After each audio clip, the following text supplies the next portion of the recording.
If you're facing verification issues on Shopify after multiple failed attempts, follow these steps to resolve the problem effectively. This guide will help you navigate through the process. Step 1. Check your email. Verify that you have received any communication from Shopify regarding the verification attempts. Look for emails that may contain instructions or links to reset your verification process. Step 2. Clear browser cache. Clear your browser's cache and cookies to eliminate any stored data that might be causing issues. This can help refresh your session and allow you to attempt verification again.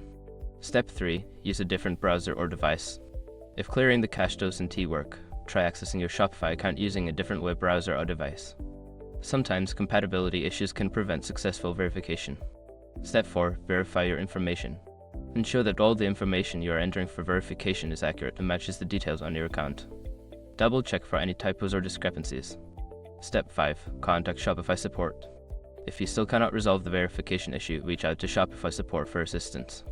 Provide them with details about your attempts and any error messages you received for quicker resolution. By following these steps, you should be able to resolve your verification issues on Shopify. If problems persist, don't hesitate to seek help from Shopify's support team.